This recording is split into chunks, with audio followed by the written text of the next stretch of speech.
Common Core is one of the hottest topics today, and rightfully so. Our future is on the line, and we must decide what will be taught in our schools.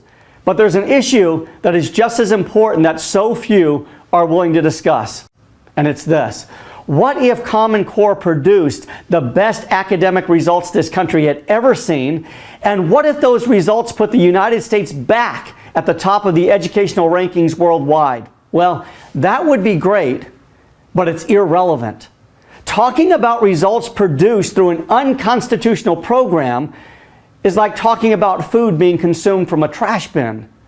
As a rule, proponents of Common Core want to engage in a good idea, bad idea analysis, and opponents want to talk about its constitutionality.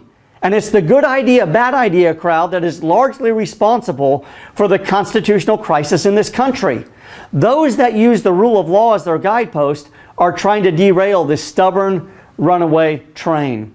The simple principles of federalism, where the states retain all of the power not given to the federal government, do not allow the introduction of Common Core. End of story. Tell me about results. Quite frankly, I don't care. Results do not trump our obligation to follow the rules. Tell me that the states will save money. I don't care. My principles and fidelity to the rule of law are not for sale. Tell me that it's just the way things are today. Well, that may be true, but car thieves are common as well. Common Core is nothing more than federal government overreach. And despite contentions to the contrary, it is neither state-led nor voluntary. We've all heard of the $4.35 billion Race to the Top program. Well, how do states compete for that money anyway?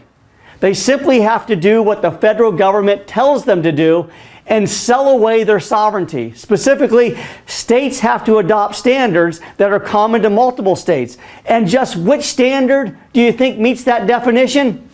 You got it. Common Core.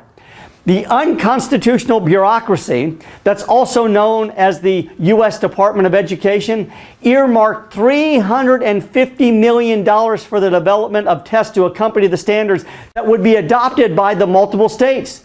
Those tests will be used in conjunction with the acceptance and implementation of Common Core. Finally, No Child Left Behind waivers releases the states from some of the more strenuous requirements. However, let's be clear, it's a quid pro quo. The states that receive these waivers require that the four-year public colleges declare the state's own standards college and career ready. Oddly enough, if you look at Arizona, what are they called? College and career ready. And these standards are simply code for Common Core. The solution is for the states to manage their own educational system. Let each state decide how and why they will implement certain standards. Let us have the debate in our individual states and not leave it to a bunch of gray suits in Washington, D.C. Historically, debates on a local level yield much better solutions because of direct accountability to the people with whom you are debating. These local debates are not as likely to be diluted by special interest groups that are more interested in lining their pockets than in our children's education. Think about this. If Common Core was the holy grail of education, states would be clamoring for it and would adopt it on their own accord.